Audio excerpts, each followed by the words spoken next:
আল্লাহ নবী বলছেন, সাহাবারা, পৃথিবীতে এমন কোন জায়গা নাই যে জায়গায় বসলে গোনা মাফ হয়ে যায়। একটি মাত্র জায়গা আছে, কোরআনের মাহফিল।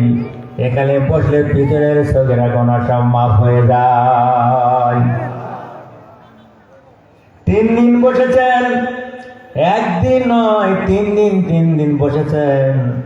আল্লাহর মেহেরবানি, এই কুলতলি এলাকার ভাই বোনেরা, মায়েরা বোনেরা, তাদের ত্যাগ কোরবানি লক্ষ লক্ষ টাকা দিয়েছে, চাউল দিয়েছে, ডাউল দিয়েছে, শ্রম দিয়েছে, মাথার গাম পায়ে ফেলে গেছে। এক বস্তু ধরে ধরে বড় বড় ওলামায়ে হাক্কানি বক্তাদেরকে দাওয়াতি কাজ করেছে। এমন কোন বাড়ি নাই যে বাড়ির কুটুম নাই, বাড়িতে বাড়িওয়ালারা থাকার কোন জায়গায় নাই, সব কুটুম আর কুটুম। কারো বাড়ির জামাই মাই, নাতি ভোতা, শালা বোনাই, বেইবিন, আত্মীয় স্বজন, বন্ধু বান্ধব, নেতা কর্মী, এমন কোন পরিবার নাই যে পরিবারে কোন মেহমান নাই, ঠিক কিনা? তাফসীরে এসেছেন, মুসা নবী বলছেন, আল্লাহ তুমি কোন মানুষগুলোকে বেশি ভালোবাসো? আল্লাহ তাআলা বলছেন, মুসা, যে বাড়িতে কুটুম গিলেছে সযত্নে মেনে নেয়, যে বাড়ি কুটুম গিলেছে রাগ করে না, ওই বাড়িওয়ালাকে আমি আল্লাহ ভালোবাসি, ওর রেজেকে আমি আল্লাহ বরকত দেই। সুবহানাল্লাহ। বাড়ি যারা খাচ্ছে, আমি এলাকার মা বোনদেরকে বলবো, হিন্দু বোনদেরকে বলবো, আপনার বাড়িগুলো মেহমান এসে থেকে মাহফিল উদ্দেশ্যে আপনি দুনিয়াবি ফায়দা অর্জন করতে পারবেন, ঠিক কিনা? মুসলিম ভাই বোন যারা এসেছেন, আমি মুসলিম ভাই বোনদেরকে বলবো, যারা বাড়িতে আছেন, 3 দিন অনেক কষ্ট করেছেন, যে কষ্টের শেষ নাই। এই 3 দিন কুটুম আপ্যায়ন করার কারণে, কষ্ট করার কারণে 3 দিন পরে কারো জ্বর হবে, কারো ডায়রিয়া হবে, কারো ক্ষতজ রোগ হবে। এই 3 দিন আপনারা এই কাজ করছেন, ঠিক কিনা বলেন? আল্লাহ সব মাফ করবে। আল্লাহ বলছে, যদি তুমি আন্তরিকতার সাথে, মেহমানদারির সাথে, আল্লাহকে খুশি করার জন্য তারা কোরআনের বাণী শুনতে এসেছে, তাদেরকে মন প্রাণ দিয়ে ভালোবাসো, তোমার যদি তারা 10,000 টাকা খেয়ে থাকে, আমি আল্লাহ 10 লক্ষ টাকার মালিক বানিয়ে দিতে পারি। এজন্যই আমি পুত্রা বাড়ির ভাই বোনদেরকে বলবো, মেহমান যারা এসেছে আনন্দ চিত্তি গ্রহণ করবেন। তারা যখন ফিরে যাবে 1 বছর আর আসবে না। তারা যখন বাড়ি দিয়ে বলে, না কুলতলি গ্রামে গিয়েছিলাম, আমার যার এই বাবার বাড়ি গিয়েছিলাম, ও বলে ননদের শ্বশুর বাড়ি গিয়েছিলাম, কত জায়গায় গিয়েছিলাম, কিন্তু এত আপ্যায়ন, এত আদর যা কল্পনা করা যায় না। এমন বলবেন, দেখুন 1টা বছর আপনার তো তারা দোয়া করবে, ভালোবাসবে, আল্লাহ খুশি হবে। আগামী তাফসীর কোরআন মাহফিল পর্যন্ত আল্লাহ রিজিকে বরকত দিতে থাকবে। ইন্নাল্লাহা হুয়ার রাজ্জাকু যুল কুওয়াতিল মাতিন। আল্লাহ বলছেন, নিশ্চয় আমি রিজিকের রিজিকের ভান্ডার আমার হাতে আছে। তুমি কাকে খেতে দিয়েছ, কাকে মাছ, কাকে গোশ, কাকে বিরিয়ানি, কাকে পলোয়া দিয়েছ, কাকে কি দিয়েছ, তুমি কাউকে দেয় নাই, দাও নাই, আমি আল্লাহ তোমার ব্যবস্থা করেছি, ঠিক কিনা? রিজিকের মালিক কে? জোরে বলেন কে? এই রিজিকের জন্য, অর্থের জন্য, টাকার জন্য, সম্পদের জন্য আপনি কারোর পাঁচটা গোলাম হতে পারবেন না। আপনাকে আল্লাহর গোলাম হতে হবে। কার গোলাম? হুয়া মাওলাকুম ফানি'মাল মাওলা ওয়া নি'মান নাসীর। আল্লাহ বলছে, আমি তোদের বন্ধু, তোদের সাহায্যকারী, তোদের কি দরকার আমি আল্লাহ দেব। হে কুলতলির মা বোনেরা, কুলতলির ভাই বাবাজিরাম, চিন্তা করবেন না, হতাশা হবেন না। এই 3 দিনে খরচের জন্য আপনি টেনশন করবেন না। এই 3 দিনে খরচের বদলায় সারা বছরের রিজিকের ফয়সালা আল্লাহ দিয়ে দেবে, ঠিক কিনা? আলহামদুলিল্লাহ। আজকে 3 দিন কোরআনের মাহফিল, এটাই এই এলাকার মানুষের জন্য একটা খুশনসিব। একদিন মাহফিল করতে পারে না, আর 3 দিন পর্যন্ত যারা করে তারা জানে কত কষ্ট, তাদের খাওয়া নাই, তাদের ঘুম নাই, কোথায় টাকা, কোথায় মেহমানদারি, কোথায় কি অবস্থা, 24টা ঘন্টা তারা টেনশনে কাটায়। কাজে আমরা ওদের জন্য দোয়া করব, যারা এই মাহফিল আয়োজন করেছে, যারা টাকা পয়সা দিয়েছে, শ্রম দিয়েছে, এই ব্যবস্থাপনা করেছে, এই ডেকোরেশন করেছে, সব কিছু মিলায়ে যারা কষ্ট করেছে, আল্লাহ তাআলা তাদের যাদের খায়ের দান করেন এবং আল্লাহ রাব্বুল আলামিন প্রতি বছর এর চেয়ে আরো সুন্দর সুন্দর করে কোরআনে মাহফিল করার তারা চেষ্টা করতে পারেন, তৌফিক দেন। সকলে বলে আমিন। আল্লাহ রাব্বুল আলামিন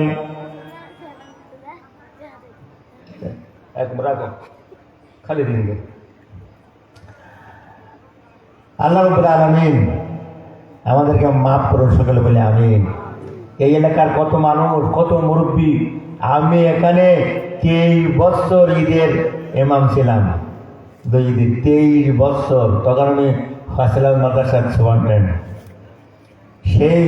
সেই 80 সাল থেকে শুরু করি, 1980 সাল থেকে এবার 2006 সাল পর্যন্ত আমি এখানে ইমামতি করেছি। 2007 সাল থেকে আজ অদ্যবধি আছি নবেকি ঈদগাহ ময়দানে, যে ঈদগাহটি সারা সাতক্ষীরার সবচেয়ে বড় ঈদগাহ। কোনো আলহামদুলিল্লাহ 6 থেকে 7 হাজার লোক হয় ঈদগাহে। এত বড় ঈদের জামাত পুরা সাতক্ষীরা জেলার কোনো জায়গায় হয় না। আমি 2007 সাল থেকে সেখানে আছি আলহামদুলিল্লাহ। এই জন্য আমার 22-23 বছরের অভিজ্ঞতা। সেই সময় 80 সালের সেই সময় কত মুরব্বী, কত মা বোন, আমাদের বাপ মা, আমাদের দাদা দাদি, নানা নানি, এখন অনেক ছেলেকে আমরা চিনতে পারি না। আব্বার নাম বললি, মার নাম বললি, দাদার নাম বলতে হবে না, নানার নাম বললে আমরা বুঝতে পারি। সেই থেকে আজ পর্যন্ত কত মানুষ বিদায় নিয়েছে। আমাদের চতুর্পাশে ডাইনি বামে সামনে পিছনে যে সমস্ত মানুষেরা দুনিয়া ছেড়ে চলে আসে, হাজার হাজার মন মাটি বুকে নিয়ে শুয়ে আছে। কুল্লু মাতি আমাল কিয়ামতে ফারদান, আহা বলার কেউ না, একা একা। কোথায় স্বামীর স্ত্রী, কোথায় ছেলে, কোথায় মেয়ে, কোথায় নেতা, কোথায় কর্মী, কোথায় আত্মীয়, কোথায় বেবি, কোথায় বন্ধু বান্ধব, কোথায় সাথী, কেউ নেই। কুল্লু মাতি আমাল কিয়ামতে ফারদান, আল্লাহ বলছি একা একা। মৃত্যুর পরে তোমার কিয়ামত শুরু হয়েছে। হে বান্দা বান্দিরা, আজকে দুনিয়ায় আছো, তোমার আব্বা মা সময় দুনিয়ায় ছিল, তারা যুবক ছিল। তুমি আজকে যুবক, তুমি বুঝতে পারছো না বাবার মতন, মায়ের মতন অত বুড়ো হয়ে অত বয়স নিয়ে মরতে পারবা না, অল্প বয়সে মরতে হবে তোমার কোনো জানা না আছে। আমি নভেম্বর থেকে ডিসেম্বর, জানুয়ারি, ফেব্রুয়ারি, মার্চ, এই 5টা মাস এমপি সাহেব আমরা একই সাথে থাকি প্রতিদিন। এমন কোন দিন নাই যে দিন 1টা, 2টা, 3টা, 4টা করে জানাজা পড়া হয় না। আজকেও 2 জন মারা গেছে। একজনের মাগরিবা জানাজায় পেশাবে জানাজায় শরীক হয়েছেন, আমি যেতে পারলাম না। আর একজন ফজর বেলা থেকে জানাজা হবে, একজন জোহর বা জানাজা হয়ে গেছে। এরকম 3-4 জন প্রতিদিন মারা যাচ্ছে, জানাজা হতেছে। আমি যখন জানাজায় যাইছেন লাশের চেহারাটা দেখি যে ব্যক্তিরা কেমন। আমি যত জানাজা পড়েছি 4 মাসে লক্ষ্য করেছি, শতকরা 60% হচ্ছে যুবক আর যুবতী। শতকরা 60%, অল্প বয়স 20, 30, 40, 35, সর্বোচ্চ 50, 60% তারা। আর 20% মধ্য বয়সে, আর বুড়ো বুড়ি 20%। সবচেয়ে কম এখন বয়সী লোক মরে কম, ঠিক না বেঠিক? দাদা বেঁচে আছে, নানা বেঁচে আছে, দেখবেন পোতা মারা যাচ্ছে, নাতি মারা যাচ্ছে, ছেলে মারা যাচ্ছে, বড় ভাই বেঁচে আছে, ছোট ভাই মারা যাচ্ছে। যুবক যুবতীরা মনে করে মরার অনেক বাকি, এখন মরা লাগবে না। দাদা মরেছে, বাপ মারবে, মা মারবে, বড় ভাই মারবে, মাঝি ভাই মারবে, তার মধ্যে আমি মারবো না। সকলে আগেই আপনার কাজ সমাধান হতে পারে, ঠিক না ঠিক? ভাইরা আমার, এই জন্য কুলতলি 3 দিনের মাহফিলের জন্য সারা দেশবাসী দোয়া করে। আজকে আমি আসতেছি, হুজুর কোথায় যাচ্ছেন, কোথায় যাচ্ছেন? সেই কুলতলি যাচ্ছেন। আমি সেই কুলতলি, ওরা জানে সেই কুলতলি 3 দিন ধরে তাকবীর করার মাহফিল হয়। আমি কর্তৃপক্ষকে আমি দোয়া করি, সকলের কাছে দোয়া চাই, অনুরোধ করবো, কেরা কি বললো, কে বাহাবা দিল, কে না দিল, কে টাকা দিল, কে না দিল, আল্লাহর কোরআনের বয়ান মানুষকে শোনানোর জন্য এই 3 দিন তাফসীর কোরআন মাহফিল সিদ্ধান্ত নিতে হবে।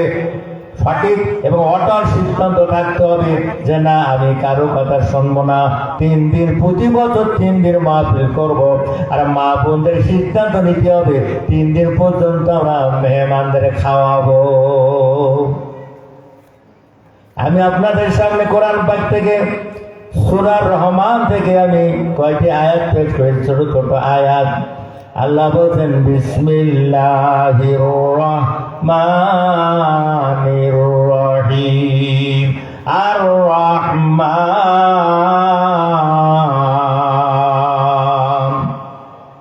আমি দয়ালু।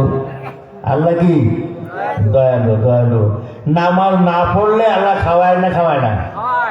কোরআনকে ভালোবাসেন না, কোরআনের জন্য জানমাল কোরবান করেন না, কোরআন প্রতিষ্ঠার জন্য আপনি সেটা সাধনা করেন না, দুনিয়ার স্বার্থ সিদ্ধির জন্য আপনি কাজ করছেন, কুফরি করছেন, শিরকি করছেন, মুনাফিকি করছেন, গীবতগুলো করছেন, চুগলখড়ি করছেন, মানুষের হক নষ্ট করছেন, গরিবের দখল করছেন, চাঁদাবাজি মস্তানি করছেন, দুর্নীতি করছেন, অন্যায় কাজ করছেন, কিন্তু আল্লাহ খাওয়া বন্ধ করায় না। আল্লাহ তো রাগ করতো না, ওকে একটা খাওয়াবো না, একদিন আমরা বাঁচতে পারতাম না। আল্লাহ বলছে, আর রহমান।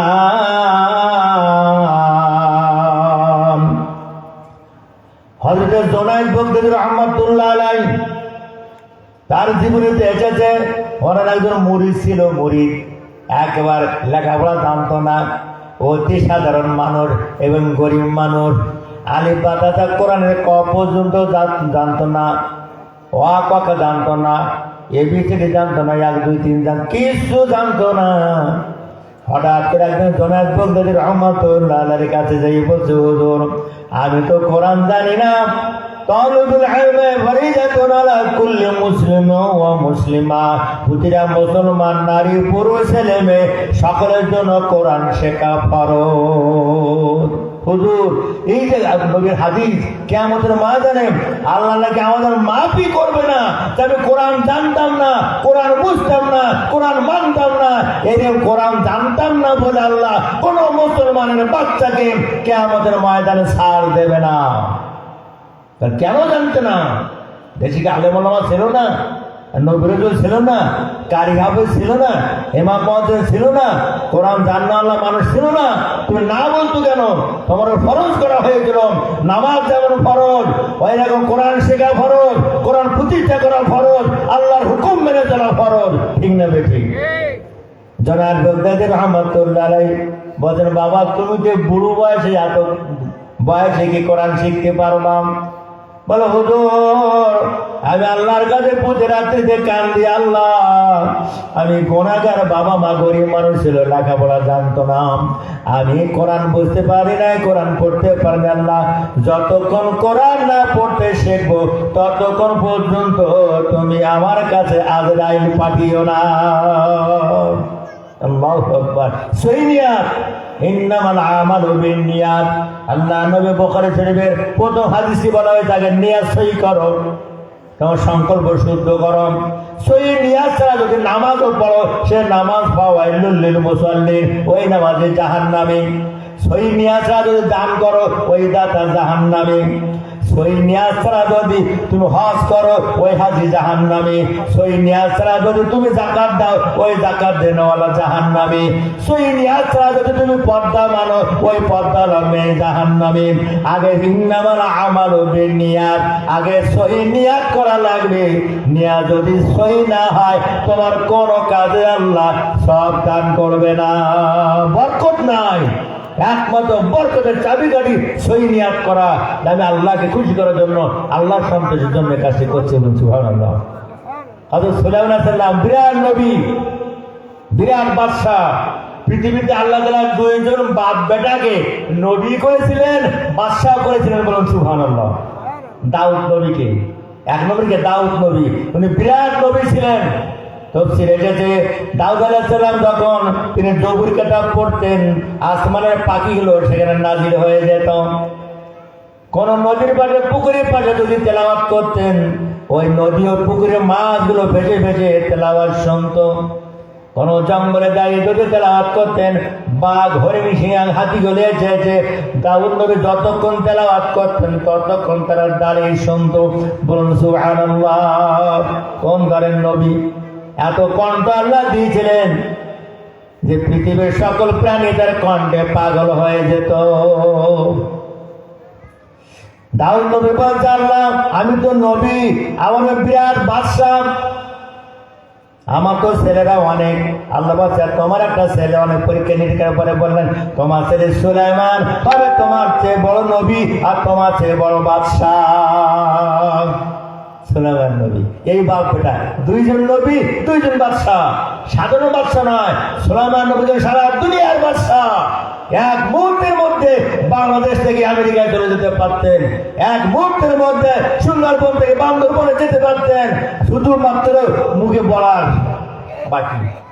তার জাহাজ, বিরাট জাহাজ ছিল, যে জাহাজ বাতাসের সাথে চলতো। এই জাহাজের তফসিরে 1,600,000 একটা চেয়ার সেট করা থাকতো। 1,06,000 একটা চেয়ার, এইরকম স্টেজ। তাহলে কত বড়? 1,06,000 একটা। উনি এক চেয়ারে বসবেন, সে চেয়ারে সোনার উপদ্বীপ বিরাট।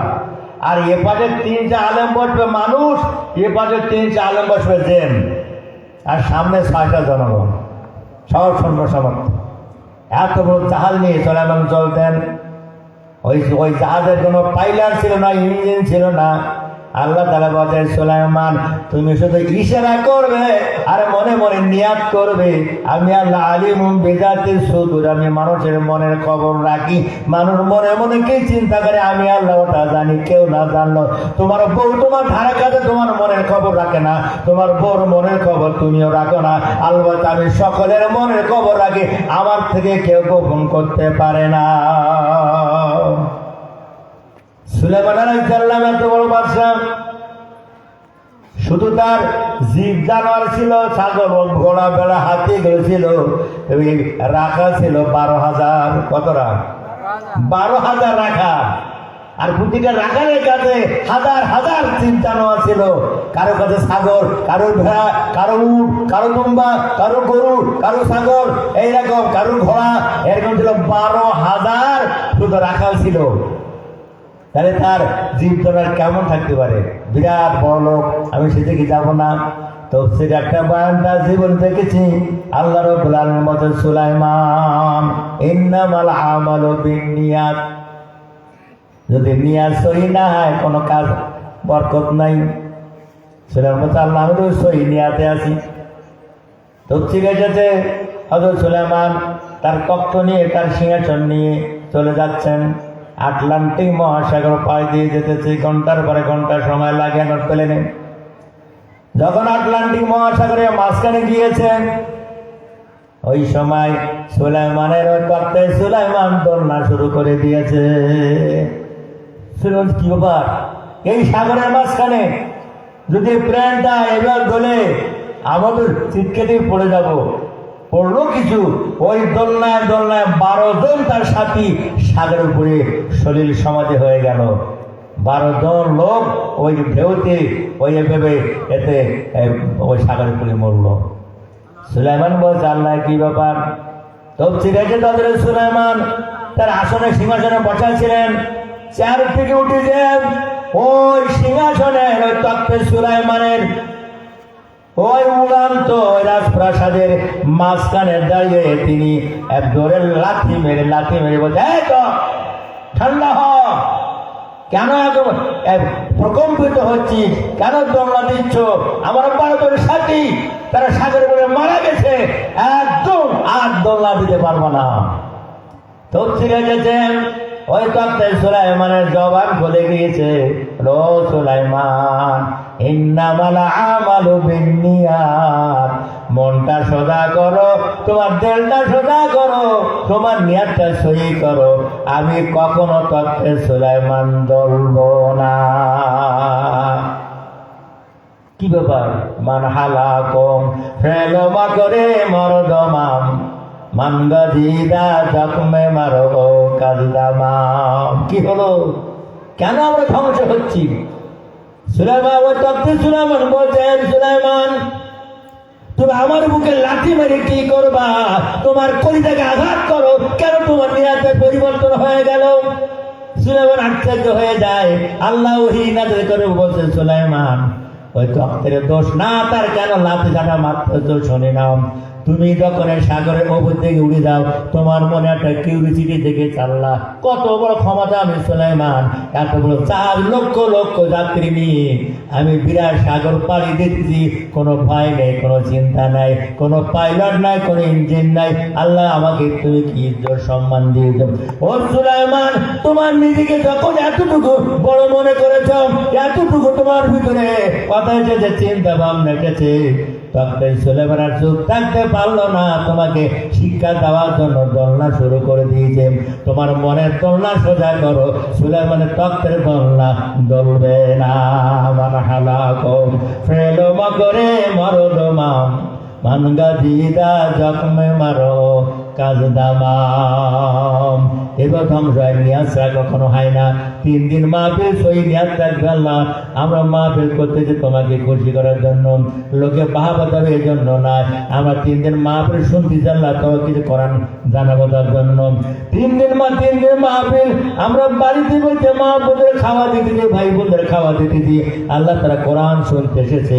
যদি একটা ব্যক্তি এই 3 দিনে 3 জন মানুষ যদি বেনামাজি নামাজি হন, এই 3 দিনে 3 জন চোর যদি চুরি বন্ধ করেন, 3 জন সুদকো যদি সুদ বন্ধ করেন, 3 জন ঘুষকো যদি ঘুষ বন্ধ করে, 3 জন সন্ত্রাসী মোস্তান চাঁদাবাজ দুর্নীতিবাজ এরা দুর্নীতি বন্ধ করে দেয়, 3 দিনে যদি 3 জন চোর ডাকাত তারা অন্যায় কাজ বন্ধ করে, আল্লাহ নবী বলছে তোমার লক্ষ টাকা সব সফল অর্জন করবে। তোমাদের এই ত্যাগ মানে কষ্ট সব সাকসেসফুল হবে যদি 3 দিনে মাত্র 3 জন মানুষ তারা ফিরে আসে।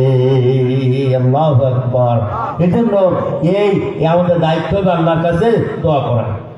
দেখুন হযরত সুলাইমান আলাইহিস সালাম এক রাখাল গিয়েছে অনেক দূরে, সুলাইমান নবীর থেকে অনেক দূরে পাহাড়ের পাদদেশে, কয়েক হাজার জীব জানোয়ার, ছাগল ভেড়া দুম্বা রাখাল, অনেক রাখাল আছে।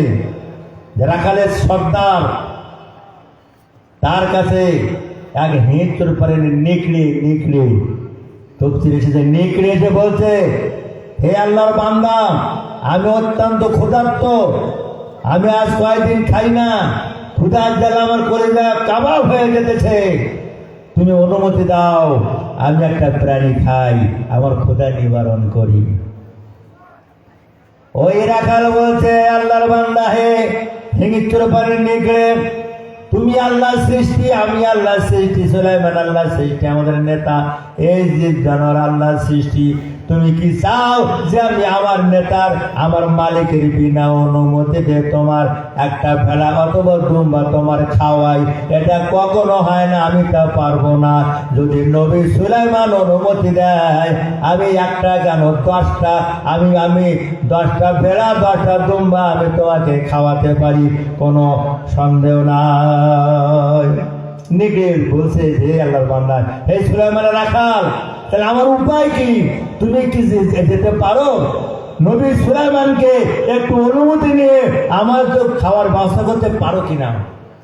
বলছে, আমি যদি যাই আমার মালিকের কাছে, মনিবের কাছে, নবী সুলাইমানের কাছে যখন আমি যদি যাই, তুমি তো নেকে ভেঙে চুরো প্রাণী ক্ষুধার্ত, তুমি আমার এই পারে একটা বকরি রাখবা না, একটা দুম্বা তো রাখবা না, সবকে সাবাল করবা, কে আমার এই জানোয়ার চকি দেবে? ওই নেকড়ে বলছে, হে আল্লাহর বান্দা সুলাইমানের রাখাল, শোনো, তুমি যেমন আল্লাহকে ভয় পাও, আমি নেকড়েও আল্লাহকে ভয় পাই। বলুন সুবহানাল্লাহ। মানুষ আল্লাহকে ভয় করে না, বাঘ আল্লাহকে ভয় পায়। বলুন সুবহানাল্লাহ।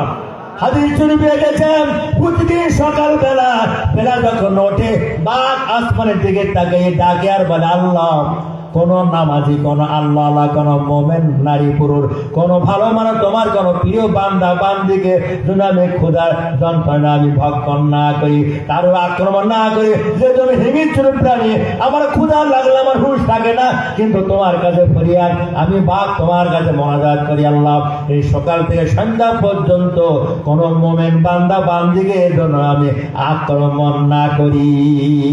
সুবহানাল্লাহ।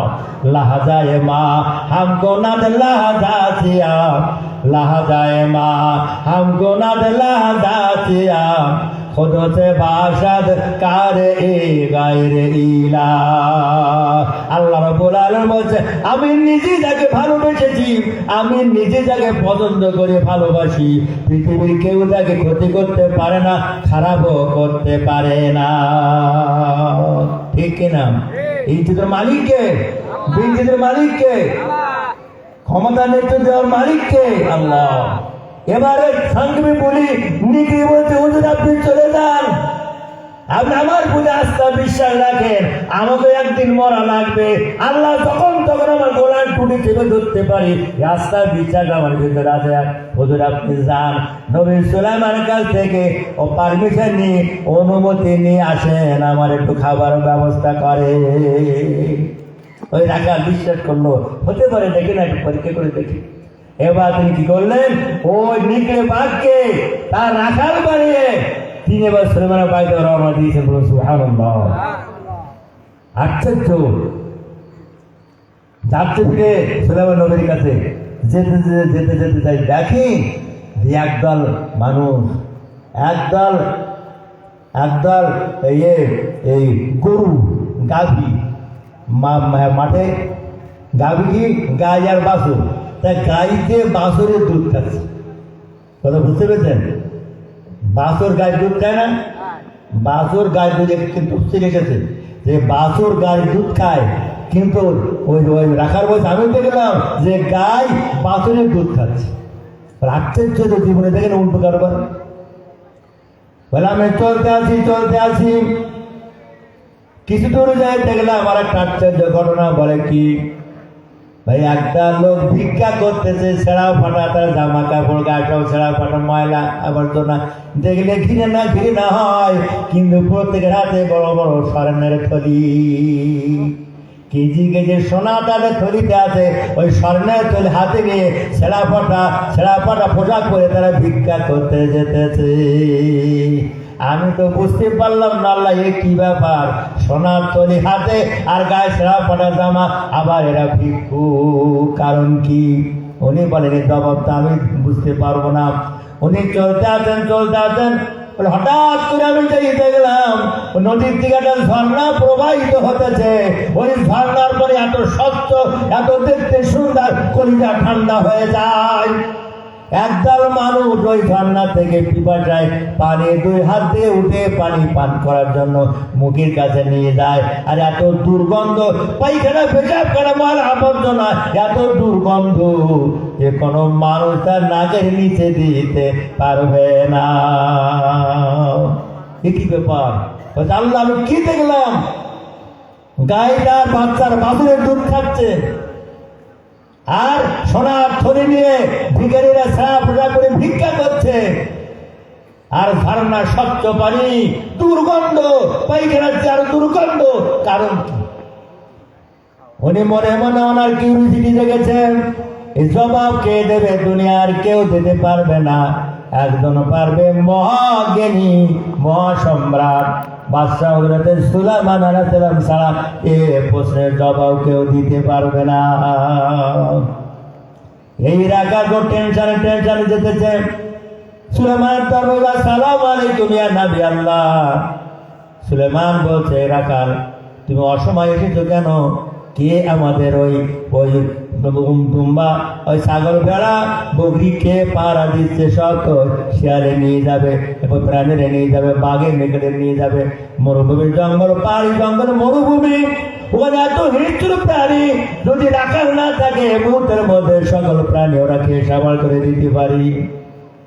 ওই খাদেম বলছে, হে আল্লাহ নবী সুলাইমান, আমি একটা নেগড়ে বাঘকে আমাদের রাখাল করে এসেছি, বলুন সুবহানাল্লাহ। শুনুন, আশ্চর্য ব্যাপার, নেগড়ে বাঘকে তুমি রাখাল বলে এসেছো? হ্যাঁ, তুমি কি ব্যাপার? কথাই বলে না যে ওই শেয়ালের কাছে কি কি পোষণ দেবো বলে যে, হ্যাঁ মুরগি শেয়ালের কাছে মুরগি পোষণ দেবো না হয়, এইরকম ব্যাপার কি? ওই রাখাল বলছে, হে নবী সুলাইমান, আপনি চিন্তা করবেন না, সে কসম করে বলেছে আমি আল্লাহ সৃষ্টি, তুমি আমার সৃষ্টি, আল্লাহ সৃষ্টি, তোমার নবী তোমার নেতা সুলাইমান আল্লাহ সৃষ্টি। আমি সে আল্লাহর কসম করে বলছি, তোমার একটা প্রাণী আক্রমণ করব না, যতক্ষণ তুমি ফিরে না আসবা ততক্ষণ আমি পাহারা দিতে থাকবো। এ তো মানে হিংস্র প্রাণী, আর আমাদের মানুষের দায়িত্ব দেন, কি অবস্থা হয়ে যায়। দায়িত্ব দেন আপনার এলাকার, দায়িত্ব ওয়ার্ডের, দায়িত্ব ইউনিয়নের, দায়িত্ব একটা এলাকার, একটা ভূখণ্ডের, একটা জেলার, একটা উপজেলার, একটা দেশের দায়িত্ব দেন। তারপর গরিবের রক্ত চষে চষে সবকে হারাম খোলেরা কোটি কোটি টাকা বিদেশি নিয়ে বেগমপাড়া করবে, লন্ডনে বাড়ি করবে, সিঙ্গাপুরে বাড়ি করবে, দিল্লিতে বাড়ি করবে, গোটা জাতিকে ঠকিয়ে পরিণত করবে, ঠিক না বেটি?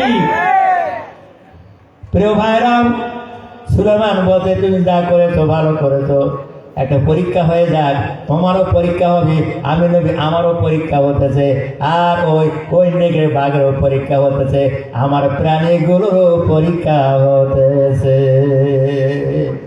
বলো কি খবর? বলতে এই অবস্থা। তুমি যে আসলে কতক্ষণ দূরে এসেছ? বলছে, নবী সুলাইমান, আমার আসতে অনেক কষ্ট হয়েছে, মরুভূমি পাড়ি দিয়ে আমি এসেছি, উঁচু নিচু পাহাড় পর্বত বন জঙ্গল আমি অতিক্রম করে এসেছি, কারণ ওই নেগড়ে বাঘ সে কাঁদছে যে আমাকে একটু খেতে দাও, আমি ক্ষুধার্ত যে খেতে দেয় আল্লাহ তাআলা তাকে খাওয়ার ব্যবস্থা করে, বলুন সুবহানাল্লাহ। হুজুর বলেছেন যে তোমরা কি কেউ আসো যে আল্লাহকে খাবার দিতে পারবে? কেউ কাছে আসো আল্লাহকে পড়াতে পারবে? কেউ কি আসো আল্লাহ সাহায্য করতে পারবা? সাহাবায়ে কেরাম বলে, ইয়া রাসূলুল্লাহ, আল্লাহ কি খায়? আল্লাহ কি পড়ে? আল্লাহ কি কোনো সাহায্য লাগে? আল্লাহুস সামাদ, তিনি বেনিয়াজ, আল্লাহর খাওয়া লাগে না, পড়া লাগে না। কুল হুয়াল্লাহু আহাদ আল্লাহুস সামাদ লাম ইয়ালিদ ওয়া লাম ইউলাদ ওয়া লাম ইয়াকুল লাহু কুফুয়ান আহাদ। আল্লাহ তো কিছু লাগে না, সমকক্ষ কেউ নাই। আল্লাহ সাহাবারা জানো না, যদি কোনো বান্দাকে খাওয়ায়, কোনো মানুষকে খাওয়ায়, কোনো প্রাণীকে খাওয়ায়, সে মানুষকে খাওয়ায় নেই, প্রাণীকে খাওয়ায় নেই, খাওয়াইছে স্বয়ং আল্লাহকে। যদি কোনো মানুষকে পড়ার ব্যবস্থা করে, এই পড়ার ব্যবস্থা আছে, মানুষকে করে নাই, আল্লাহর পড়ার ব্যবস্থা করেছে। কোন মানুষ যদি মানুষকে সাহায্য করে, এই সাহায্য মানুষকে করে নাই, সাহায্য আল্লাহকে করেছে। আল্লাহ রাব্বুল আলামিন তার দুনিয়া আখিরাতের জীবনে কল্যাণ দান করবে। এবার ওই খাদেম বলছে, এই হে নবী সুলাইমান, আমার নেগড়ে কি খায় না খায় ও প্রশ্ন পরে হবে। আমি আশ্চর্য হয়ে গেছি যে আমি দেখলাম যে গাভীরা তার বাছুরের দুধ পান করতেছে। এই কি ব্যাপার? তুমি কি দেখেছো? তার আশ্চর্য ব্যাপার। কোনো সময় হয় বাচ্চারা মায়ের দুধ খায়, বাছুরে গায়ের দুধ খায়, আর গায়ে খাচ্ছে বাছুরের দুধ। কি দেখেছো? তুমি ভুল দেখেছো, ভালো করে বলো।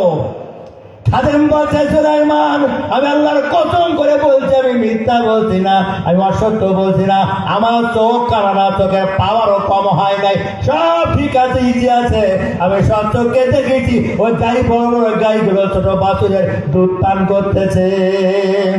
হযরত সুলাইমান বলে, হে খাদেম, তুমি কি জানো না?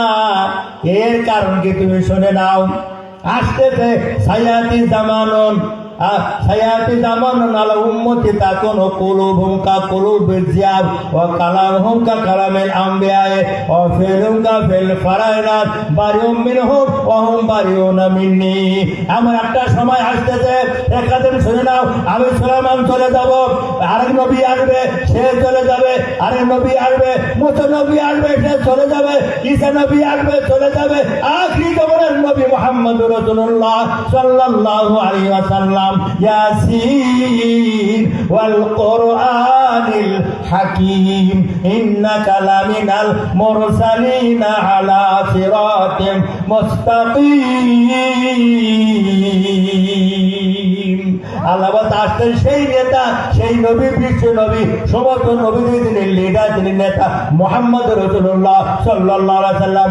তার জীবনের শেষ প্রান্তে আমাদের পূর্ব মুহূর্তে এমন একটা সময় আসবে, এমন একটা জামানা আসবে, চিন্তা করবেন, একটু চিন্তার জন্য বলছি, খেয়াল করে শুনবেন। কোথায় নবী সুলাইমান আর কোথায় নবী মুহাম্মদ রাসূলুল্লাহ, কোথায় নবী মুহাম্মদুল্লাহ? 500 বছর আগে দুনিয়ায় গেছে, এখনো পর্যন্ত নবীর উম্মত কিয়ামত পর্যন্ত চলতে থাকবে। সুলাইমান বলছে, হে আমার আকাশ শুনে নাও, এমন একটা জমানা আসতেছে যে জমানায় ও মায়েরা তার সন্তানের দুধ পান করবে। বদবুদের আমি তো বুঝতে পারলাম না, বলে শোনো, সে সময় হলে তুই নিজের মেয়ে লোকের কাছে ভাড়া খাবে, ও মেয়ের ভাইকে টাকা দিয়ে বাম্মা খাবে। জোরে বলুন নাউজুবিল্লাহ। অনেক বাবারা মায়েরা আছে যারা যুবতী বয়সটা মেয়ে বিদেশে পাঠায়, লাখ লাখ টাকা কামাই করবে, জামাই ওদিকে কোনো লাইন দেয় তার ঠিক নাই, জামাই তাকে বাড়ি আর মেয়ে পাঠিয়ে দেয়, অথবা মেয়ে জামাইকে তালাক দিয়ে মেয়ে একা একা ফিরে স্টাইলে বিদেশে যায়। ওই মেয়েরা কি টাকা কামাই করে, বাবাও দেখে না, মায়ও দেখে না, ঠিক কিনা? সুলাইমান বলছে এইরকম হবে যে মেয়েদের অর্জিত সম্পদ, মেয়েদের কামাই করা টাকা বাপ মা খেয়ে তারা আনন্দ ফুর্তি করবে। শুধু তাই নয়, আজকাল দেখুন মেয়েরা একদম ভালো মানুষ, আজকে মুসলমানের সন্তান, তার মেয়ে ফুটবল খেলোয়াড়, আন্তর্জাতিক খেলা ফুটবল মেয়ে, অর্থাৎ ক্রিকেট খেলা মেয়ে। বাম্মার মনে আনন্দ কি? আমার কাছে একজন হাজী সাহেব, মুসলমান নাম বলবো না, বিপদ হবে, আমাকে বলছে, হুজুর আমার খোশ নজিব, আমার গুল্লাল, আমার মেয়ে গানে বাংলাদেশ স্বাস্থ্য হয়েছে। বলবেন নাউজুবিল্লাহ। আমি এক ত্রিপুর আশ্চর্য হয়ে গেলাম যে সুলাইমান নবী কোন কালে তিনি বলেছেন এমন এক সময় আসতেছে যে ওই সন্তানের কামাই, মায়ের কামাই। অনেক বাবার আছে ছেলে চুরি করে, টাকা করে, জঙ্গলের বড় বাবু এ আম পাকতে যায়, লোকের আম চুরি করে, কাঁঠাল চুরি করে, ও ঘেরে বাদ্দা চুরি করে, ভেটকি মাছ চুরি করে, লোকের ভাগ নষ্ট করে, লোকের হাট মুরগি ছাগল চুরি করে বাম্মারে খাওয়ায়। বাম্মা মনে করে আমি যোগ্য সন্তানের পিতা মাতা হয়েছি, আমি যোগ্য সন্তান, আমার সন্তান চালাক বুদ্ধিমান, ওই চালাও সন্তান না, হলো শয়তান। তুমি যেমন শয়তান বাড়িয়েছ, ওই শয়তানের সাথে তোমাকেও জাহান্নামে যাওয়া লাগবে, ঠিক কিনা?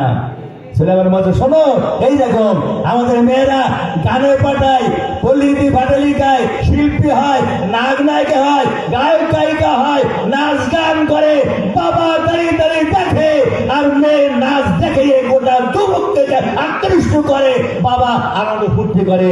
সুলাইমান বলছে, রাখাল শুনে নাও, এরকম এক জমানা আসবে যে মেয়েদের কামাই, অবৈধ কামাই, তারা যারা ব্যবচারী করবে, অপার সাথে তারা ধর্ষণ করবে, হত্যা করবে, এমন করবে, মানুষ খুন করে টাকা কামাই করবে, তারা খেলোয়াড় হয়ে বাবা নেবে, তারা গায়ে গিয়ে বাবা নেবে। ওই সমস্ত মেয়েদের কামাই ওই মায়েরা বাবেরা খাবে। আর যেমন গাভী গাই তার বাছুরের দুধ পান করতেছে, ওই জমানায় ওই রকম মায়েরা বাবেরা ওই মেয়েদের কামাই খাইয়ে জীবন ধারণ করবে, আর নামাজ কোপাল কিনে দেবে, ওই টাকা দিয়ে হজ করবে, ওই টাকায় ওমরা করবে, ওই টাকায় আবার জাকাত দেবে, ওই টাকায় মাদ্রাসা করবে, মসজিদ করবে, খানকা করবে, হেফতখানা করবে। এইরকম হারাম করে কোন প্রতিষ্ঠান আল্লাহর দরবারে কবুল হবে না। প্রিয় ভাইরা, আমার কথা না, তফসির কথা বলতেছি। আল্লাহ নবী বলছে, কবতা হারাম পথে বর্জন করো না, তুমি হালাল পথে গরিব থাকো। হারাম পথে বিল্ডিং দিয়ে না, টাইলসে ঘর দরকার নেই, হারাম টাকা দিয়ে ওই টাকা তোমার কবরে এমন টাইট করবে, এমন টাইট করবে। আল্লাহ জেনে এক নিজনাল সাহাবা ফেরদা ওই সোনার ওপর টাকা পয়সা সাপ বানে আগুনে জ্বালে তোমার কপালে পিঠে পাতলে দাগ দেবার করবে। হাজা মা কানাস্তম লে আনফুতে কম ফাদো কুমা কুনতুম তাকনি এই সেই মান যা মাই কামাই করা, এই সেই মাল যা শরীর জায়গাতে সুদ থেকে কামাই করা, এই সেই মাল যে মাল তুমি অন্যায় পথে অবৈধ পথে কামাই করো, তা সার গ্রহণ করো। হারাম পথে কামাই করেছো, হারাম পথে চালিয়েছো, মানুষের ধোকা দিয়ে দিয়ে কাজ করেছো।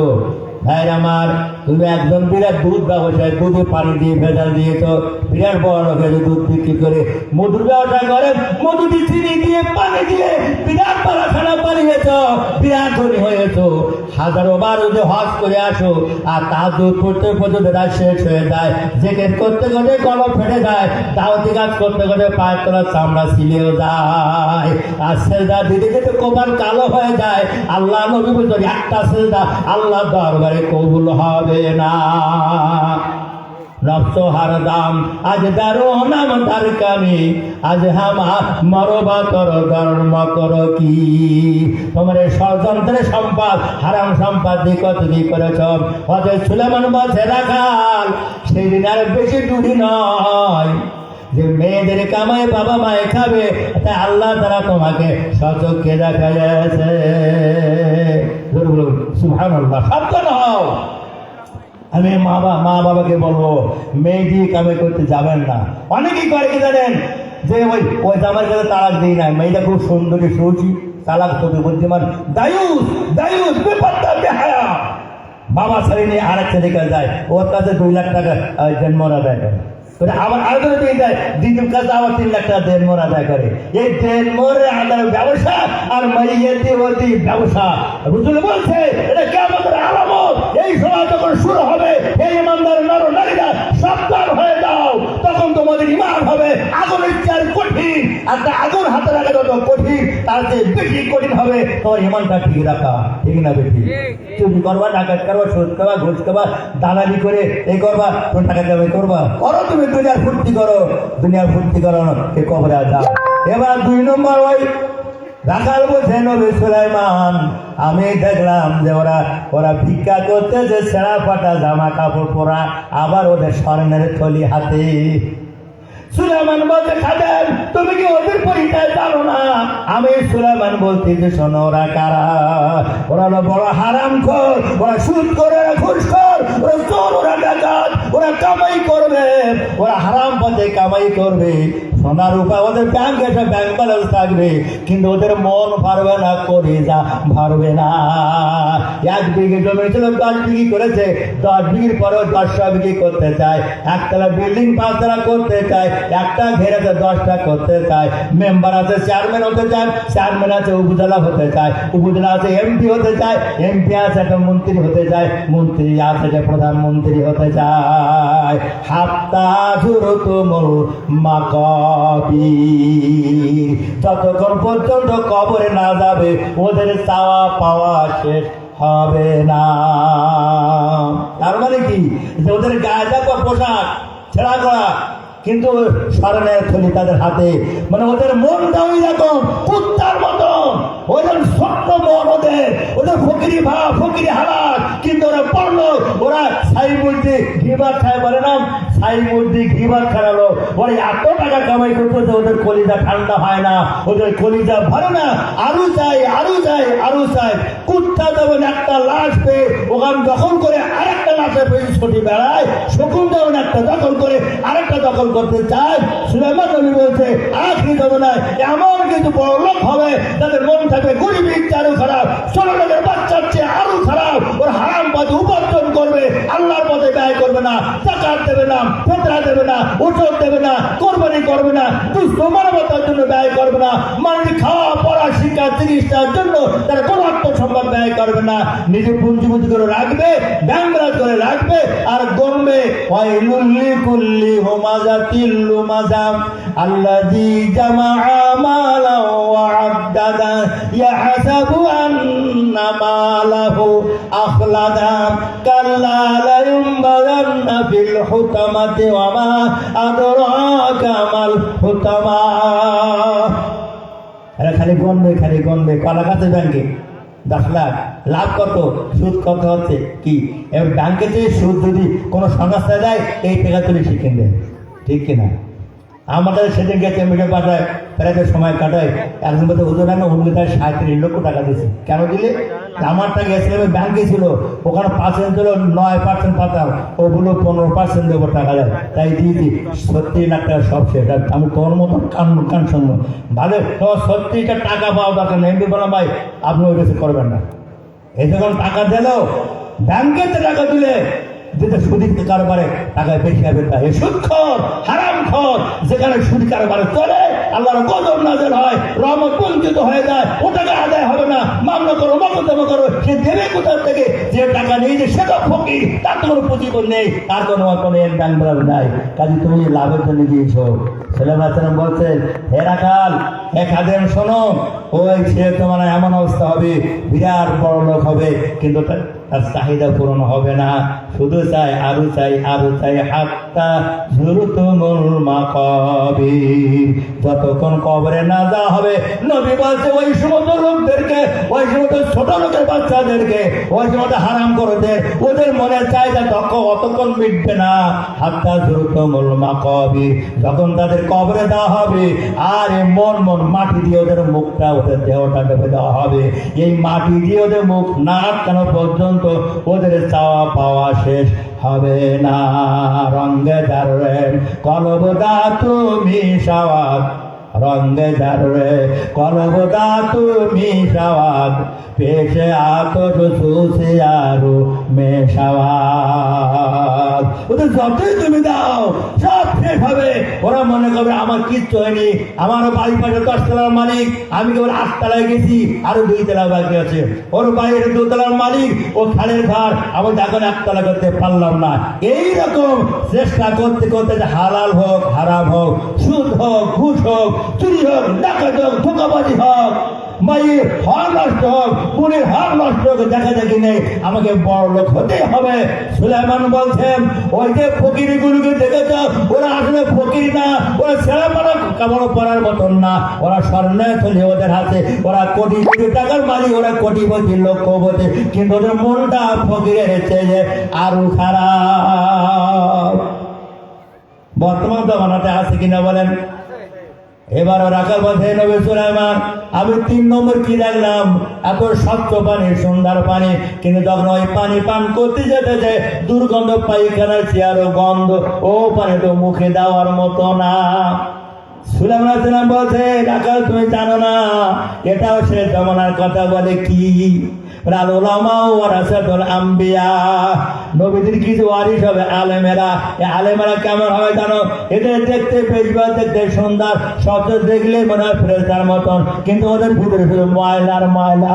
ওরা সুদকে সুদ বলে না, ওরা ঘুষকে ঘুষ বলে না, ওরা হারামকে হারাম বলে না, ওরা অন্যায়কে অন্যায় বলে না, ওরা আল্লাহর কোরআনকে ভালোবাসে না, আল্লাহর দ্বীনকে ভালোবাসে না, আখিরাতে ভয় ভীতি ওদের অন্তর নাই, পরকালে জবাব দিদের অনুভূতি ওদের মধ্যে নাই। ওরা এমন আলেম হবে দেখতে বিরাট কিছু, কিন্তু আল্লাহ দরবারে ওরা জাহান্নামী।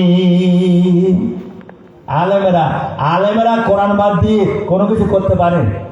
যদি মনে পারে, যারা আলেম হবে, যারা এই আলেমেরা কখনো আল্লাহর কোরআনের পথে, রসুলের পথে ছাড়া কোনো পথে তারা জান মাল কোরবান করতে পারে না। একটা মুসলমানের বাচ্চা আল্লাহ নবী বলেছেন, কলেমাওয়ালা মুসলমান যে নবীর সুপারিশ পেতে চায়, কবরে আযাব থেকে বাঁচতে চায়, জাহান্নাম থেকে মুক্তি পেতে চায়, সে কোন আল্লাহর কোরআন ছাড়া কোন দল, কোন পার্টি, কোন সংবিধান মানতে পারে না। ঠিক না বেটি? আমার নয়, ইনিল হুকমু ইল্লা লিল্লাহ, আন্নাল কুওয়াতা লিল্লাহি জামিআ। আল্লাহ বলে জীবনের সকল ক্ষেত্রে আল্লাহ ছাড়া কাউকে রব মানতে পারে না, আল্লাহ ছাড়া কারো আইন মানতে পারে না। দেখবেন আলেমেরা একদল আলেমেরা, আমাকে মাফ করবেন, আমি অনেক জায়গায় বলি, এক জায়গায় বলায় তারা 2-3 ভাই আলেম আমাকে ধরে ধরে বলছে, হুজুর আপনাকে আব্বার মতন মনে করি, আপনি কি কথা বললেন? বলে আমি কি খারাপ কথা বলেছি? না, আমি তো ওই সময় এরকম কাজ করেছিলাম, মনে হচ্ছে আপনি আমাকে লক্ষ্য করে বললেন কেন? না, আমি কারো লক্ষ্য করে পড়ে নাই, আমি কোরআন হাতের কথা আমি বলেছি যে চোর, যে ওই বলে না ওই পুতুর ঘরে কে, আগের ঘরে কে, বলে কলা খায়নি, ঠিক কিনা? ঠাকুর ঘরে কলা খায়নি, ওর মনে ও কত ওলা মালিক, কি করতে বলে ওলা মালিক, বোঝেন তো? ওলা মালিক ভাইরামার, যারা মুসলমান কোরআন জানে, যারা কোরআনকে মানে না, কোরআন আন্দোলনের নেতা কর্মীদেরকে ফাঁসির কাছে ঝোলায়, জুলুমের স্টিম রোলার চালায়। আমি প্রায় বলি হরিনগর থেকে যখন আমরা বাসে যেতাম, আমার ভাই রয়েছে, ছোট ভাই আব্দুল্লাহ থেকে রয়েছে, আমরা জামাত বিএনপি কত মানুষ অসহায় করি, তার তার বাস ভাড়া পর্যন্ত সঙ্গত পারত না। আমাদেরকে জুলুম চালিয়ে কেসের পরে কেস দিয়ে আমাদেরকে হয়রানি করে জেল খাড়িয়েছে।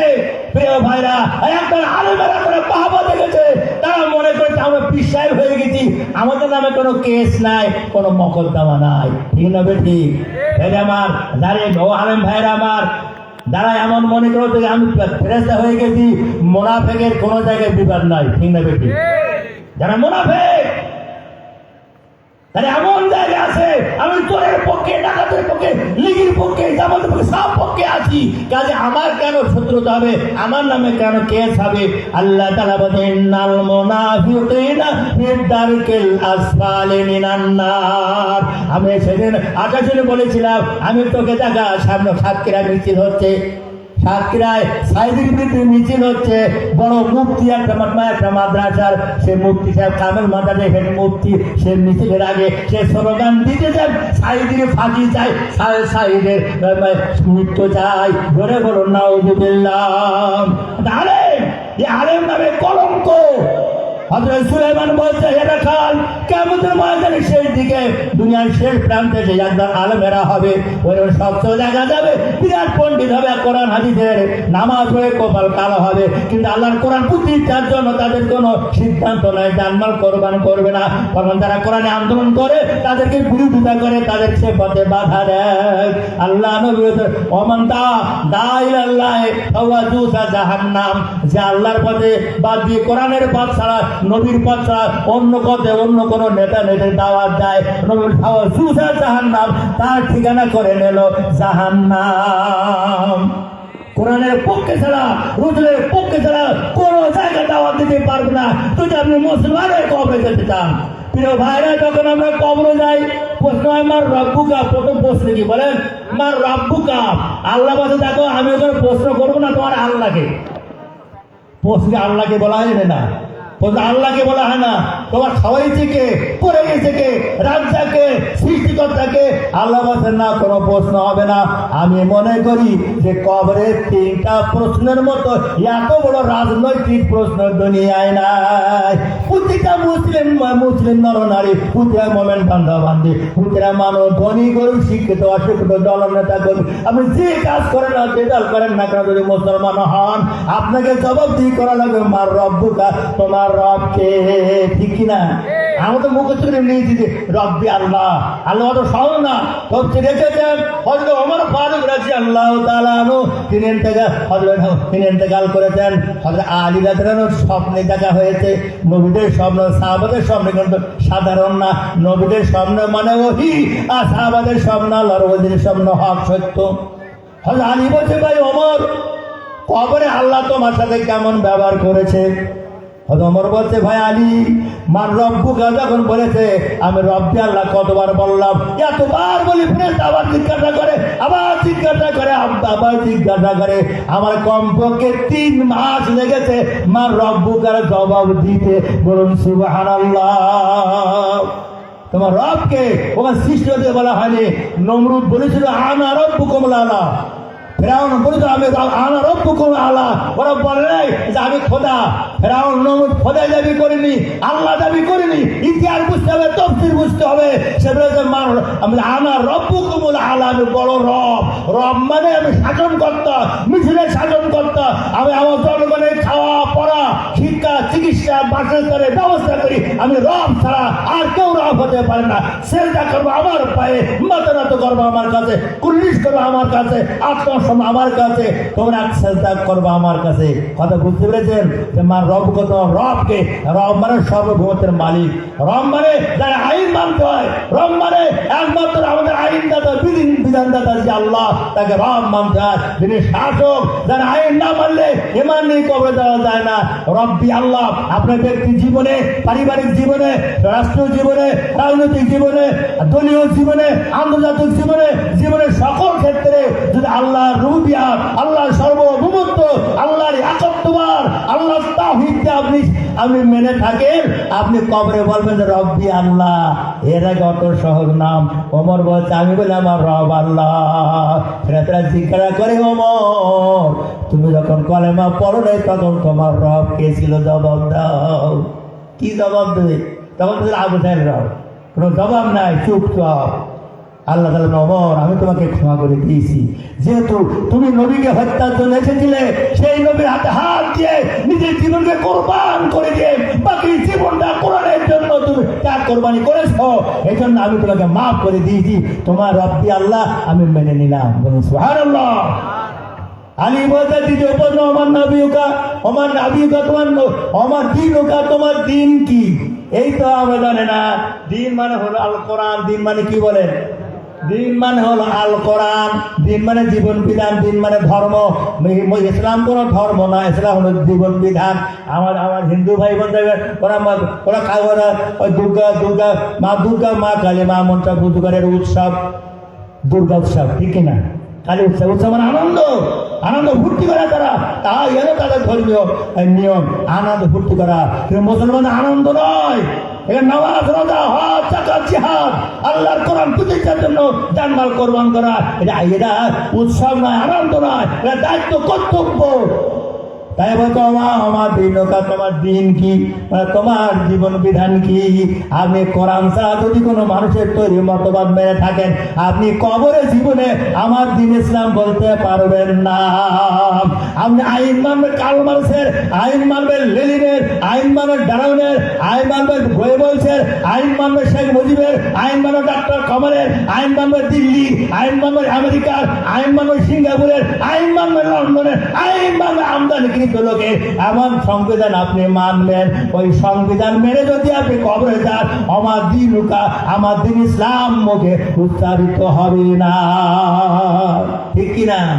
তাহলে আমার দিন কোরআনকে তা'মুরুনা বিল মারুফ ওয়া তানহাউনা আনিল মুনকার, আল্লাহ যা হুকুম করেছে মানতে হবে। 1000 কোরআন পাকে 1000 নির্দেশ আছে হার পক্ষে পজিটিভ, আর 1000 নির্দেশ নার পক্ষে নেগেটিভ। করোনা করো আর করোনা করো 1000 আর করোনা 1000 কোরআনে এসেছে। আপনি কয়টা মেনেছেন? আফাতুমিনুনা বিবাদিল কিতাবি ওয়া তাকফুরুনা বিবাদ।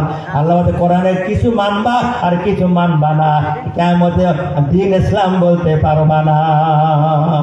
পুরা উদখুলু ফিসিলমে কাফা, পুরাপুরি মুসলমান হতে হবে। তোমার ব্যক্তি, সমাজ, পরিবার, রাষ্ট্র, গোটা জীবনে তোমাকে মুসলমান হওয়া লাগবে, ঠিক না বেটি? রসুলের কাছে ইহুদি যুবককে বলছে রাসূলুল্লাহ আমি কলেমা পড়ে মুসলমান হব। রসুল বলতে হও, হাদিস এসেছে, বলে কলেমা পড়ো লা ইলাহা ইল্লাল্লাহ, লা ইলাহা ইল্লাল্লাহ মুহাম্মাদুর রাসূলুল্লাহ। কলেমা পড়েছে। ওই যুবক বলছে নবী আমার হাতে কোনো কাজ আছে? হ্যাঁ, আকিমুস সালাহ, নামাজ কায়েম করবে, নামাজ। তাহলে বলেন কলেমার পরে কি বলেন? ধরে বলেন কি? নামাজ। বলছে আর কি কিছু বলে? রমাদান, রমজান মাসে রোজা থাকবা। আর কিছু আছে? বলে আছে তো জাকাত দেওয়া টাকা হলে। বলে আর কি আছে? টাকার হজ করা লাগবে। তাহলে কলেমা, নামাজ, রোজা, জাকাত, হজ এগুলো করা লাগবে। ওই যুবক বলছে ইয়া রাসূলুল্লাহ আর কি কোনো কাজ আছে? আল্লাহ নবী অবশ্যই আছে, ওয়াতুজাহিদুনা ফি সাবিলিল্লাহ বিআমওয়ালিকুম ওয়া আনফুসিকুম। তোমার জানমাল কোরবান করে জিহাদের ময়দানে ইসলামী আন্দোলন করতে হবে। আল্লাহর কোরআন প্রতিষ্ঠার জন্য, নবীর সুন্নাহ দুনিয়ায় বাস্তবায়ন করার জন্য তোমার জিহাদের ময়দানে কাজ করতে হবে। তো সিরে যেতে ওই যুবক, ইহুদি যুবক হাত কানা টেনে নিয়ে বলছে ইয়া রাসূলুল্লাহ আমি 5টা পারবো আর 6 নম্বর পারবো না। বলে কেন পারবা না? বলে আমি যুদ্ধ জিহাদ করতে পারবো না, আমার ভয় হয়। আল্লাহ নবী হাদিসে যেতে নবী তাহাবে পেরিদা কাফুরুল পেরিদা, তোর মতন কাফুর মুসলমানের দরকার নাই। তোর যে আরো শক্তিশালী যুবক মুসলমান আছে, আলী আছে, ওমর আছে, আবু বকর আছে, তালা আছে, জোবার আছে, আরকাম আছে, এমন করে অনেক যুবক আছে, তোর মতন কাপুরুষ না। মুসলমান হবে, মুসলমানের বাচ্চা হয়ে সে কি করবে না? কোরআন মানবে না, ইসলাম মানবে না, শরিয়াত মানবে না, কোরআন পড়বে, নামাজ পড়বে, হজ করবে, যাকাত দেবে, কিন্তু জিহাদের কাজ করবে না, কোরআন প্রতিষ্ঠার কাজ করবে না। সে সব হতে পারবে, কিন্তু কিয়ামতে মুসলমান বলে দাবি করতে পারবে না। নফস শয়তান জাদ করি মারা হে মান, নফস শয়তান জাদ করি মারা হে মান, রহমত দেবা সাদ শেফায়াত খায় মান। ও শয়তান, ওর উপর রহমত নাযিল হবে না। তাহলে কবরের 2 নম্বর প্রশ্ন কি হবে? আমার দিনুকা, তোমার দিন কি? তুমি যখন ছেলে মেয়ে বিয়ে দিয়েছো, হলদি বাতা করেছো, কারণ হলদি দিয়ে ওই পাড়ার সমস্ত যুবকদেরকে আইনে তোমার যুবতীর মেয়ের বাড়ি নাচ গান করিয়ে, মানে ওকে জাহার নামে পাঠিয়ে দিয়ে দায়ুর সাজিয়ে পর্দা খারাপ করে চুনকাম করেছো আর হলুদ মাখিয়েছো। এটা ওই অমুসলিম ভাই বোনদের রেওয়াজ, এটা তাদের দিন, তাদের শরিয়াত তুমি করেছো। খ্রিস্টানরা শরিয়াত পালন করেছো, ইহুদিদের খ্রিস্টান ওই ইহুদি নাসারাদের পদ্ধতি মেনে চলেছো। কোরআন ইসলামের পদ্ধতি জীবনে মানো নাই। আজকে আমার দিন ইসলাম বললে তোর মুখে মুকুর দিয়ে এমন পিটানো হবে, একটা আঘাতে 70 গজ মাটি নিচে পুঁতি ফেলা হবে। বলে বলো নাউজুবিল্লাহ। সব মনে করেছেন যে আমার দিন আমার দিন ইসলাম তোতা পাখির মতো মুখস্থ করলেন, বলে গেলেন। কোরআন যদি জীবনের সব জায়গায় মেনে থাকেন, কোরআন যদি সব জায়গায় মেনে থাকেন, তাহলে অবশ্যই আপনি মনে করবেন যে না, আমি কি করেছি, আমি দিনের কথা জবাব দিতে পারবো। তাহলে 8 নম্বর কি বলেন? ছোট কলেমা পড়ি, লা ইলাহা ইল্লাল্লাহ, লা ইলাহা ইল্লাল্লাহু মুহাম্মাদুর রাসূলুল্লাহ। তাহলে 8 নম্বর রব্বুকা, তোমার রব কি? আমি যদি আল্লাহর হুকুম সব জায়গায় মানতে পারি, বলতে পারবো রব্বি আল্লাহ। যদি কোরআন জীবনে সব জায়গায় কোরআন মানে থাকি, বাস আমি পারবো। আমরা অনেক সময় দেখেছি যে রাজনৈতিক জীবনে আমরা কোরআন মানতে চাই না। অনেকে আবার বলে কোরআনের আয়াতকে হাদিস বলে চালিয়ে দেয়, আর হাদিসকে কোরআন বলে চালিয়ে দেয়। বলে কোরআন তো রাজনীতি থাকলাম না, রাজনীতি পালাম না, অর্থনীতি কই, সমাজনীতি কই। আর তোর তো চোখ কানা, তোর 14 গোষ্ঠী কোরআন অর্থ জানে না, তোর ভিতরে ডুবুরি পাঠালি, এটা আলি পাতা পাওয়া যায় না। তুই কোরআনে রাজনীতি কোথায় পাবি? আল্লাহ দিন না, আল্লাহ আকিমুদ্দিন দিন কায়েম করো, এই রাজনীতি করা ফরজ। কোরআনে রাজনীতি করা, কোরআন প্রতিষ্ঠিত করার জন্য প্রতিটা মুসলমান নারী, পুরুষ, যুবক, যুবতী, আবার বৃদ্ধ, বনিতা সকলের উপরে ফরজে আইন এই কোরআন প্রতিষ্ঠার জন্য আন্দোলন করা। ঠিক না বেঠি?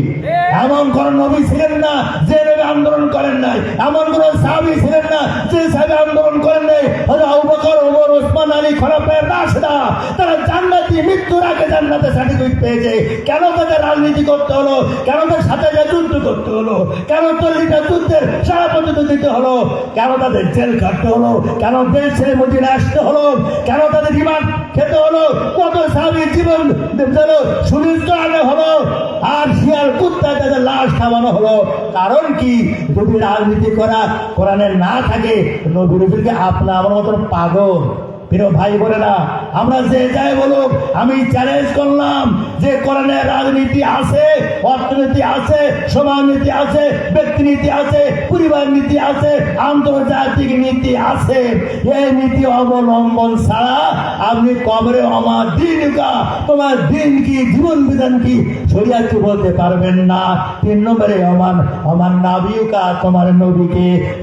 হযরত আলী বলছেন, আমি স্বপ্ন যোগে ওমরের কাছে শুনলাম, ওমর বলছে, ভাই আলী, আমার 3 নম্বর প্রশ্নের জবাব দিতে আমার সময় লেগেছে 12টা মাস।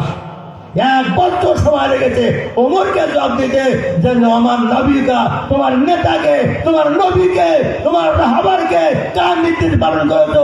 ব্যক্তি, সমাজ, পরিবার, রাস্তায় কার সুন্নাহ, কার তরিকা, কার মডেলকে তুমি স্বীকৃতি দিতে মেনে করে জবাব দাও। দুনিয়া নবী ছাড়া যদি কাউকে নেতা বলে মানেন, কোরআনের কথা আল্লাহ তাআলা বলেছেন যে মা তাকুমুর রাসূলু ফাখুযুহু ওয়া মা নাহাকুম আনহু ফান্তাহু। আমার নবী যা বলেছে তাই করবা, নবী যা বলেন তা নিষেধ করে বর্জন করবা। তাই নবীকে নেতা মানতে হবে। নবীকে আপনার ব্যক্তি, সমাজ, পরিবার, রাষ্ট্র, দলীয় রাজনীতি সকল দলের নেতা নবী। আমাদের নেতাকে বলেন, ধরে বলেন তোমার নেতা আমার নেতা, আমি ধরে তোমার নেতা আমার নেতা। নারায়ে তাকবীর। আল কোরআনের আলো, 3 দিনের মাহফিল। আলহামদুলিল্লাহ প্রিয় ভাইরা, 3 নম্বর প্রশ্ন ওমরের জবাব দিতে লেগেছে 1 বছর। বলে কারণ কি? আমি যখন বলে আমার নবীকে, তোমার নেতাকে, তোমার নবীকে, আমার নেতা ছিল আবু জাহল ছিল, একসময় আবু সুফিয়ান ছিল, একসময় আবু লাহাব ছিল। আমি তো একটা করে একটা জবাব দেই। বলে না, হবে না। তোমার জীবনের জন্ম থেকে মৃত্যু পর্যন্ত নবী মোহাম্মদকে তুমি নেতা মেনেছো কিনা? নবী কিন্তু তুমি নেতা মেনেছো টুপির বেলায়, দাড়ির বেলায়, পাগড়ির বেলায়, লম্বা জামার বেলায়, জিকির করার বেলায়, তাহাজ্জুদ পড়ার বেলায়, মিষ্টি খাওয়ার বেলায়, 4টি বিয়ে করার বেলায় তুমি নবীকে মেনেছ। কিন্তু নবী 3 বছর জেল খেটেছে। বলো কয়দিন জেল খেটেছ? নবী যখন মারা গেছে 370টা দাগ, 370টা কোপের দাগ, পাথরের দাগ, কিলকুটির দাগ নবী সাথে নিয়ে কবরে গিয়েছে 33।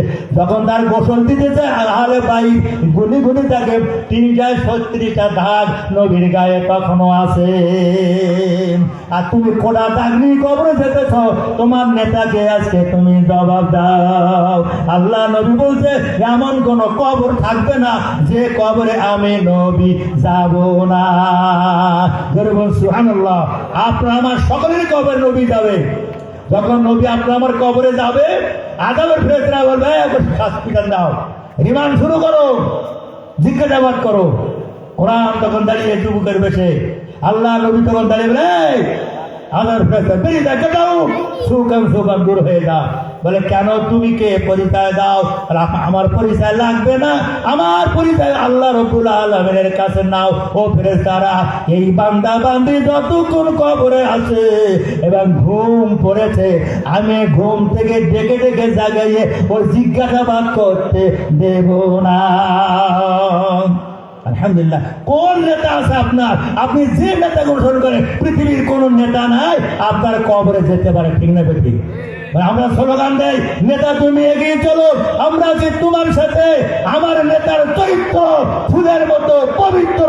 জোরে বলেন নাউযুবিল্লাহ। লাকাদ কানা লাকুম ফি রাসূলিল্লাহি উসওয়াতুন হাসানাহ। আল্লাহ তাআলা বলছে আমার নবী মুহাম্মদ সাল্লাল্লাহু আলাইহি ওয়াসাল্লাম ফুলের মতো চরিত্র কারণ নাই। তার চরিত্রের কোনো কলঙ্ক নাই, মিথ্যা নাই, কোনো অন্যায় বলে তারা পাপ নাই। আমরা যেন চরিত্রবান মুহাম্মদুর রাসূলুল্লাহ। এই নেতা ছাড়া পৃথিবী এমন কোন নেতা নাই যার কোনো গুনাহ নাই। কুল্লু মাতিয়া মাতাবাদান কুল্লু বারিয়াদামা খাত্তাও। প্রতিটা মানুষের জন্য আছে পাপ আছে, প্রতিটা মানুষের ভুল আছে কম বেশি, কিন্তু নবীর মতো নেতার কোনো ভুল নাই। পৃথিবীর সব নেতারা ভুল। তোমার যে নেতা নামাজের ধার ধারে না, রোজার ধার ধারে না, ইসলামের ধার ধারে না, কোরআনের ধার ধারে না, বছরকে পশ্চিম দিকেও পড়তে চায় না, যে নেতা দাঁড়িয়ে দাঁড়িয়ে কুত্তার মতন পেশাব পায়খানা করে, তুমি যদি বলো আমার নেতার চরিত্র ফুলের মতন পবিত্র, তোমার মুখে চুনকারি ছাড়া আল্লাহ কিছু দেবে না। আল্লাহ বলে ফাতা রাব্বাসু হাত্তা ইয়াতি আল্লাহু বিআমরিহি। হে নাফরমান, আমার আযাব আর গজবের অপেক্ষায় থাক। আমি যখন গজব আযাব শুরু করবে, পৃথিবীর কোন নেতা নেই যে ঠেকাতে পারবে না। দারে ইমারাত হাস্তি আজঙ্গে বুয়াদ, দারে ইমারাত হাস্তি আজঙ্গে বুয়াদ, নিস্তর আজ হাস্তহানঙ্গে বুয়াদ। পৃথিবীর কোন শক্তি ঠেকাতে পারবে না। প্রিয় ভাইরা, যে দেশের ফ্যাসিস্টরা, খোদার তৈরিরা, যারা চেয়েছিল বাংলাদেশে 41 সাল পর্যন্ত পৃথিবীর কোন শক্তি ঠেকাতে পারবে না, 41 মিনিটও এদেশে থাকতে পারে না। ঠিক না ঠিক? সাইদি সাহেব বলেছিলেন তুই যখন পালাবি কুত্তার মতন চোরের মতন পালিয়ে দিবি, একটা ইঁদুরের গর্ত খুঁজে নেবার সময় পাবি না। প্রিয় ভাইরা, আজকে যারা এরকম চ্যালেঞ্জ করেছেন, আল্লাহ যাদের পাল্লা দিয়েছে, আলেম ওলামাকে হত্যা করেছে, রিমান্ড দিয়েছে, কোরআন ফায়ারে মেরেছে, শত শত জেল দিয়ে, শত শত মামলা দিয়ে জুলুমের রোলার চালিয়েছে, আল্লাহ তাআলা বলছে আমি যখন অ্যাকশন শুরু করি পৃথিবীর কোন শক্তি ঠেকাতে পারে না। ঠিক না ঠিক? যদি তাই পারতো তাহলে ওই স্বৈরাচাররা পালাতে হতো না।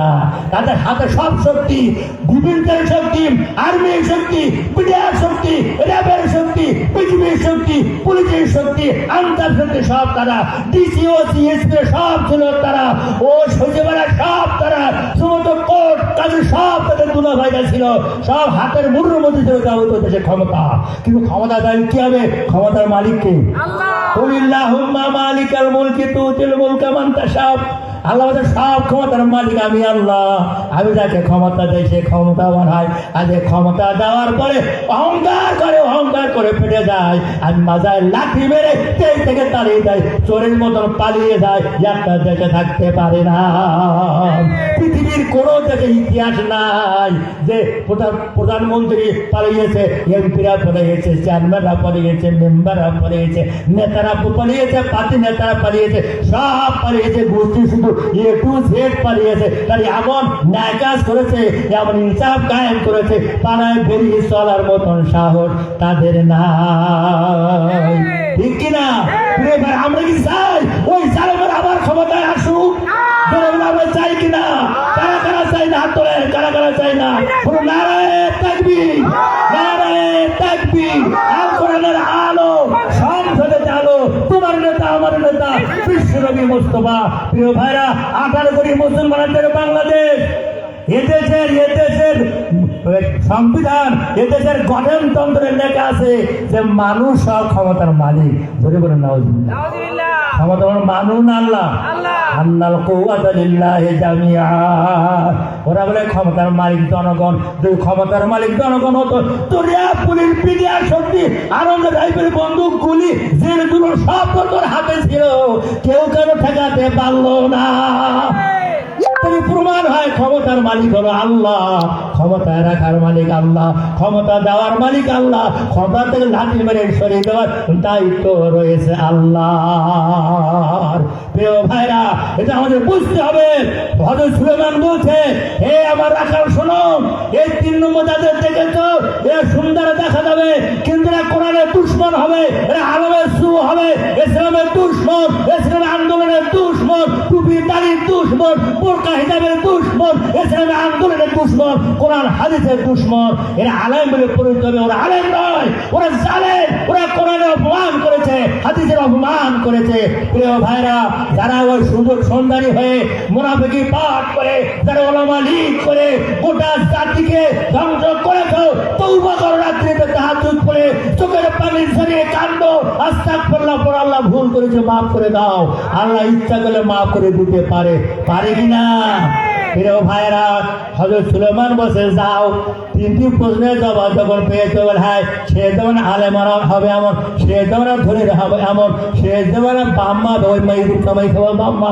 এবার 3টি প্রশ্নের জবাব নিয়ে যখন ওই রাখাল আবাসে পারে যাই যায়, যে নিকনি চুকরি বসে আছে, একবার এদিক ধরবে, একবার পূর্ব দিকে যায়, একবার পশ্চিম দিকে যায়, একটা ঘোড়া একটা দুম্বা ভেড়া ধরো আর শূন্য না হয়। ধরে বলুন সুবহানাল্লাহ। আদায় করেছেন। রাখালে আশ্চর্য হয়ে গেল, একটা নিগড়ে সে এমন ভাবে দায়িত্ব পালন করলো। এবার হয়তো ওই রাখাল বলছে, হে নিগড়ে, তোমার ইচ্ছা মতন একটা দুম্বা তুমি খাও, ইচ্ছা মতো একটা দুম্বা খেয়ে দাও। এবার রাখাল ওই নিগড়ে কি করছে, খালি চারিপাশে ঘুরতেছে, হাজার হাজার জনের, এত নাদুস নদী একটাও ধরে না। রাখাল বলতে নিশ্চয় সবচেয়ে ভালোটা ধরবে, কিন্তু না তো ছিঁড়ে গেছে। ও ঘুরি করে তাকে একটা সাধারণ একটা দুম্বা সে পালের মধ্যে নাই, পাল অনেক দূরে দিয়ে ঘাস খেতেছে। এবার তিনি দিয়ে ওই নিগড়ে দিয়ে সেইটাকে ধরেছে। ওটাও বেশি নাদুস নদুস ছিল না। রাখাল না কি বলে, নিগড়ে দাঁড়া দাঁড়া, তুই যে সততার দৃষ্টান্ত দেখালি এবং তুই যে দীর্ঘক্ষণ ধরে আমার উর্দুমাতে পার একটা আক্রমণ করিস নাই কেন? 10 সিগারেটের নাদুস নুডুল ভালো দিকে তুই ধরলি না, একটা লুকি কুয়ে একটা 10 ফুট কেন ধরলি?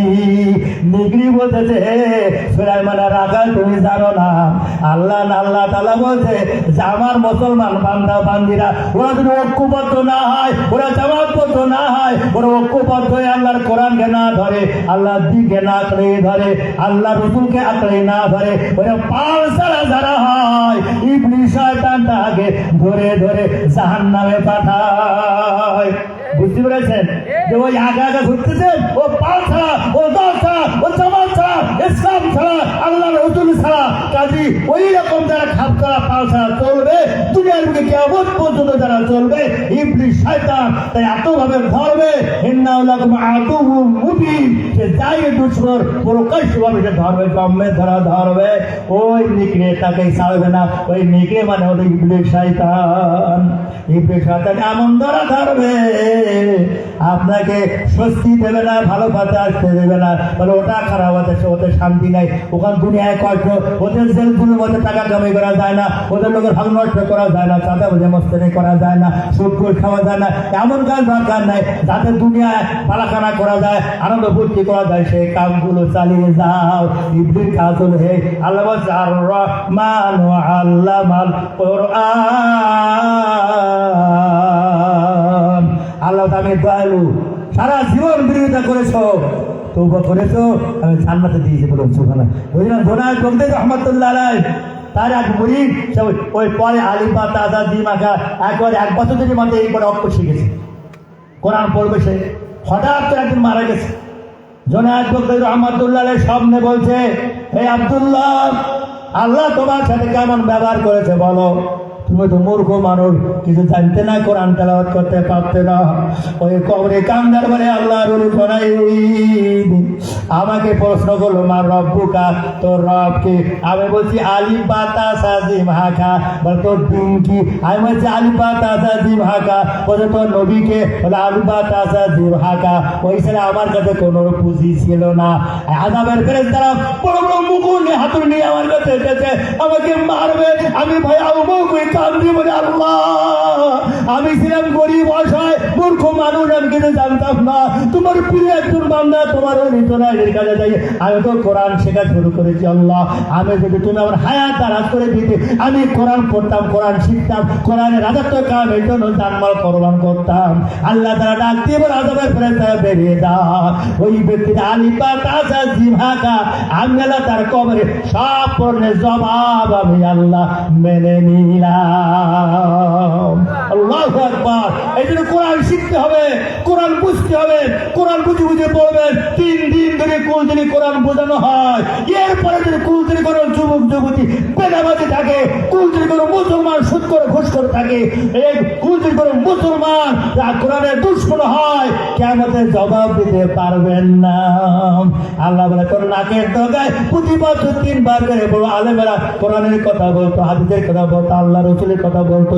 তুই জানি না, জানতি না, এ কথা আর মেনে নেওয়া হবে না। এই জন্য কোরআনের 2 নম্বর হলো কোরআন। কোরআন বুঝতে শিখবেন, কোরআন বুঝি বুঝি পড়বেন। নবী বলেছে কোরআন যে বুঝি বুঝি পড়ে, বিনা বুঝি শুধু তেলাওয়াত করে, তেলাওয়াত করে 10টা নেকি, একটা আয়াতে 100 রাকাত নামাজের নেকি। আর কোরআনের অর্থ বুঝি বুঝে পড়া যায়, আল্লাহ নবী বলেছে একটা আয়াত বুঝি শুনে পড়লে 1000 রাকাত নামাজের সওয়াব পাওয়া যায়। কি বিষয় ঠিক আছে?